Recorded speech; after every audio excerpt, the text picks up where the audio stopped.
Assalamualaikum warahmatullahi wabarakatuh. Selamat datang di Umpamaan Kicau, channel yang konsisten membahas tentang rawatan murai batu dan informasi tentang dunia burung. Oke teman-teman, kali ini saya datang ke tempat sosok yang sangat istimewa ini teman-teman ya, di dunia kicau mania Jawa Timur ya. Salah satu orang yang berpengaruh di kicau mania Jawa Timur, khususnya di murai batu ya, Bapak Dwi Jalu.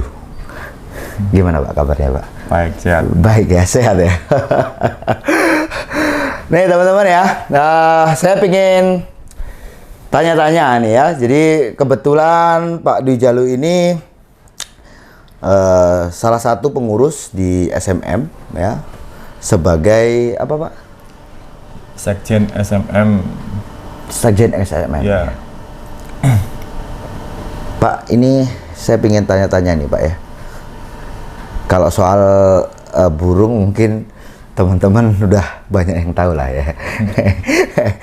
Gacuan-gacuan dari sampean. Saya pengen lebih mengulas di sini tentang SMM-nya Pak. Ya. SMM ini awalnya dulu Pak, itu gimana Pak? Bisa diceritakan Pak? Ya, pada awalnya dulu itu kan waktu zamannya COVID muncul itu kan, Iya. dari Abatato itu kan mengadakan apa ya, temu-temu kangen lomba lah, dalam arti kan lomba kan pada libur tuh. Pak, ya betul. Ya, Abatato, Koapang, apa Udan itu kan sebagai Pak Jayadi bikin apa ya, bikin pertemuan lomba burung, tapi kan lomba antar teman toh itu. Ya. Awalnya kan seperti itu. Nah, terus dengan berjalannya waktu kok lombanya nyaman, tenang, tanpa teriak, dan apa ya, bisa dinikmati lah gitu loh. Ya. Soalnya kan semuanya kan nggak apa ya, nggak harus egois menang gitu. Menang, Kemenangan iya. Berarti kan ingin melihat tampilan burungnya itu kan bagus, kan bisa dinikmati gitu loh. Nggak ada suara, nggak ada apa. Kayaknya kalau protes itu kayak ini teman-teman ya, apa ya, ada rasa, soalnya gini, mendengar nama-nama yang disebutkan oleh Pak Dwi Jalu ini tadi, yaitu ya sosok-sosok orang yang termasuk berpengaruh gitu ya di kicau mania ini tadi, dan tentu saja sudah sangat dewasa lah Pak ya, sudah sangat di dunia burung itu udah senior lah ya teman-teman ya. Jadi ya dengan kedewasaan ini akhirnya terbentuklah SMM ini Pak ya. Dari perjalanan SMM awal itu Pak, ini nggak mungkin ya, orang mungkin mengetahui SMM ini ya tiket mahal gitu ya. Awalnya ini gimana sih Pak? Tiket-tiket itu harganya berapa awalnya? Ya dulu pun pertama kali saya malah kan belum kan, karena kan kita kan luar kota. Iya. Dulu yang bikin kan di Surabaya. Saat sesi pertama, sesi kedua. Saya ikut tuh sesi ketiga. Sesi pertama pun saya sudah dengar, cuma kan masih jauh gitu loh. Oh, 3 kali gelaran baru sampai ada gitu ya. Tapi kan sesi pertama itu pun saya dengar. Cuma kan itu kan masih suasana COVID ya dulu kan. Iya. Masih karantina daerah-daerah masing-masing kan di karantina, belum boleh keluar. Iya. Ya, itu dilaksanakan di Surabaya. Nah, Di mana itu awalnya? Awalnya kalau nggak salah di Gantangan Alami Surabaya sana. Alami Surabaya. Itu metodenya gimana itu Pak? Bikin satu gelaran sendiri atau gimana itu cerita awalnya itu? Ya, saya yang pertama kan nggak ikut. Cuma ini kan dengar ceritanya dari Abatato itu kan, awalnya itu kan ya saling kontak antara masing-masing teman gitu loh. Gitu ya? Ya, maksudnya ngajak, ayo berbareng lah mungkin. Katakanlah seperti itu kan. Ada Abatato, Abaudan, Koapang, Pak Jayadi, Koalek, gitu. Orang-orang murai-murai semuanya. Iya. Jadi ini teman-teman, saya ini ada sedikit cerita nih Pak ya. Waktu itu saya bertemu, waktu itu kan saya ada ngeliput salah satu peternak yang ada di Gresik ya. Waktu itu tempatnya Mas Akmal. Jadi beliau itu memberikan satu kabar bahwa ada satu komunitas gitu loh teman-teman ya, kumpulan-kumpulan para sultan, menurutnya seperti itu. Nah, karena mungkin ya itu tadi dari cerita Pak Dwi tadi, bahwa ini sebenarnya kontek-kontekan antar teman gitu ya, pencinta murai batu. Waktu itu tidak ada lomba, pengennya ya kumpul bareng lah gitu. Cuma ya itu tadi, di situ ada satu mungkin lakber atau lapres, yang jelas itu ada gantangan yang teman-teman dari SMM ini ikutlah di dalam situ. Cuma hanya yaitu tadi teman-teman yang dari SMM ini aja. Ya, dulu kan dalam arti kan setelah membuat itu, terus kita sesi kedua itu kan bikin lagi pertemuan sambil dicoba pakai penjurian segala macam. Akhirnya pun juga berhasil. Banyak yang dinikmati. Akhirnya banyak orang-orang yang ikut gitu. Terus setelah ada COVID mulai reda, new normal, itu kan udah mulai banyak lomba-lomba toh. Nah, kadang-kadang para komunitas ini kan sudah membentuk grup lah. Membentuk grup biar kita komandonya kan enak gitu loh. Enak, ya. Ada lomba keluar, kita coba ngikut. Dalam arti kayak di Dewa, kayak di BNR, kayak di mana-mana kan kita ikut juga. Tapi kan kita kan dalam arti ikut kelas komunitas gitu. Komunitas, ya. Minta kelas komunitas. Ya, istilahnya bahasa gampangnya begini teman-teman.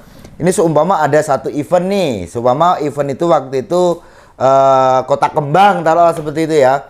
Teman-teman dari SMM ini meminta satu kelas ya untuk dimainkan oleh ya komunitas SMM ini tadi. Gitu loh ya. Kalaupun ada yang mau ikut masuk itu ya harus melalui rekom. Gitu Pak ya. Teman-teman ya, perlu teman-teman ketahui bahwa SMM ini menurut saya sangat cepat ya perkembangannya. Jadi mungkin sekitar 1 tahun yang lalu ya, waktu itu saya datang ke tempatnya Mas Akmal. Mas Akmal itu menceritakan bahwa tiket SMM itu masih 1.500 waktu itu. Terus saya dengar lagi ya, sewaktu itu saya ada di Lampung teman-teman ya. Mas Akmal mengabarkan ada tiket 3,5, gitu kan? Setelah 3,5, terus ada mana itu Pak yang di Batu itu? Anniversary itu 5 juta. Setelah 5 juta ada lagi di Kediri, sampai yang jadi panitianya Pak itu ya. Itu eventnya Abaudan. Ban Fit SMM. Ya. SMM Fit Ban. Ya. Itu di Kediri. Ya, di Kediri. Nah, tiket 11 juta. Wow. Teman-teman ya. Jadi gini, ya kita jangan memandang ini sultannya gitu ya. Tapi begini teman-teman, lebih sebenarnya teman-teman dari SMM ini sendiri juga ini kan membentuk satu motivasi lah ya untuk teman-teman bahwa di mana hobi ini jangan dicederai oleh hal-hal yang tidak diinginkan. Gitu Pak ya. Dan keinginannya apa? Kalau kita memang punya burung bagus ya, dan kita ini anggap hobi ini adalah orang ini kan hidup juga butuh hobi teman-teman ya. Kalau nggak ada kesenangan ini juga nanti masalah. Buat media gitu ya. Ya kalau orang cuman kerja aja itu ya, kerja itu memang penting teman-teman. Tapi kalau hari-harinya hanya disibukkan untuk pekerjaan tanpa mempunyai hobi juga nanti akan bermasalah. Nah, jadi kalau memandang SMM ini sendiri ya, nantinya teman-teman mungkin ya melihat tiket itu mahal. Tapi lebihnya di situ apa sih teman-teman? Kalau memang teman-teman berani dan yakin bahwa burungnya itu memang kualitas gitu ya, ya jangan takut. Ya di sini memang SMM mengajarkan seperti itu supaya teman-teman itu lebih menghargai hobi ini tadi dan lebih menghargai burung gacoannya gitu Pak ya. Iya, betul. Ini luar biasa Pak. Ini sampai 22 juta. Ya, kan sudah terbukti event SMM ini orang luar pun baru masuk tuh juara juga. Iya. Belum pernah main di SMM, ikut rekom, main tiket 5 juta, juara juga banyak. Ini pengalaman pemain Pak ya. Kita mengeluarkan uang 500.000 aja, kalau dilihat event itu sudah abu-abu, kita ini ragu Pak. Iya kan? Iya. Nah, di sini SMM itu memberikan tiket 22 juta dan sewaktu tiket itu diterbitkan, itu jarak berapa bulan, Pak? Sampai akhirnya penuh itu, Pak? Nggak sampai bulanan, seminggu udah penuh lah. Tuh, teman-teman ya. Artinya apa? Teman-teman ya, peserta-peserta ini nyaman dan yakin ya, percaya dengan kinerja-kinerja juri yang ada di SMM? Ya mereka itu meyakini dalam arti sistemnya SMM bagus gitu loh. Ya. Terus menjunjung tinggi benar-benar fair play lah, berusaha Fair play. sebaik mungkin gitu loh. Dan lombanya pun tenang gitu loh. Nah, Ya, ya. ketenangan itu yang lebih mahal sebenarnya. Betul Pak, betul. Ya gini teman-teman. Inilah yang dikatakan kita menikmati hobi, gitu ya. Yang dikatakan kita menikmati hobi ya seperti itu. Bagaimana kita bisa menikmati kinerja burung kita dan kita juga bisa menikmati ya melihat nih. Orang ini kalau memang sudah mengatakan dirinya ini murai batu adalah hobi dan ada kecintaan di murai batu, ada burung temannya kerja bagus, itu dia merasa senang. Dan itulah yang dikatakan mahal. Ketenangan itu mahal, betul sekali Pak itu, Pak. Betul sekali, luar biasa itu teman-teman. Kemenangan di SMM itu ya kemenangan real dalam arti Iya, diakui sama teman juga, Iya. diakui sama penonton juga, Betul. dan yang punya pun akhirnya juga bangga. Dalam arti walaupun kalah, dia juga mengakui burung temannya bagus juga. Akhirnya kan apa ya, saling timbul seduluran akhirnya gitu loh. Ya ini Pak yang mahal, Pak. Nah, itu menurut Ini saya. yang mahal gitu. Bukan tiketnya teman-teman. Ya, kalau uang bisa kita cari. Ya. Kepercayaan teman-teman yang Kepercayaan, seduluran, persaudaraan itu yang paling mahal. itu. paling mahal. Pak, selama gelaran SMM ini dibuat, ada ndak satu mungkin pelanggaran yang dilakukan oleh peserta? Satu contoh nih, umumnya pelanggaran itu kan teriak. Ya, kalau itu member sih mungkin nggak ada, mungkin dari joki-jokinya pun ada, cuma kan langsung kita peringatkan gitu loh. Peringatkan. Dalam arti kan ada di SM kan ada suatu peraturan lah. Peraturan. Lomba, peraturan rekom, peraturan member. Dalam arti kalau kita mau lomba kan harus mengikuti aturan yang sudah kita buatkan tadi. Iya. Dalam arti kalau ada yang melanggar ya kita kasih peringatan. Pertama, melanggar lagi ya kita peringatan kedua. Oh, dua ya, ada terus ada tiga gitu. Jadi gini teman-teman, kenapa saya tanyakan seperti ini? Ya mohon maaf teman-teman ya, mohon maafnya apa? Sebenarnya saya sudah tahu SMM ini cukup lama ya. Ya dari setahun yang lalu saya sudah tahu. Hanya saja saya belum ada kesempatan datang ke SMM. Nah, di perjalanan SMM ini bukan berarti saya tidak mau tahu gitu ya. Saya adalah tipe orang yang ingin belajar dan ingin tahu. Kebetulan untuk saya kan di Jawa ini mungkin sekitar sebulan ini Pak. Tadinya kan saya kan di Lampung ya. Setelah COVID itu anak tidak masuk sekolah, saya di Lampung.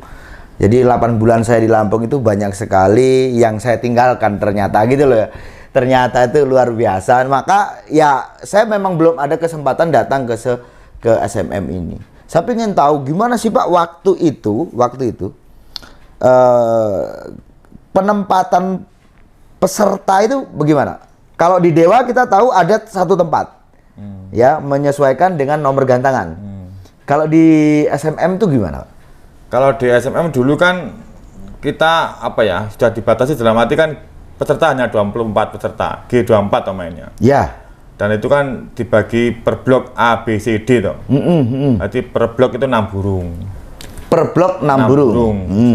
Nah, dalam arti satu juri itu mengawasi 6 burung itu. Iya. Dan tanpa koordinasi gitu loh. Dan sekarang ini kan yang sudah menjadi apa ya kebanggaan bersama itu kan menjadi rekap terbuka gitu loh. Jadi orang-orang tahu semuanya lah dalam arti kan. Gitu Pak ya. Iya. Jadi selepas juri menilai, rekap ini langsung ditampilkan ke publik. Iya, langsung di papan kan ada. Wah, itu jurinya kayak dipakein itu teman-teman yang kayak dikalungin celurit itu ya. Jadi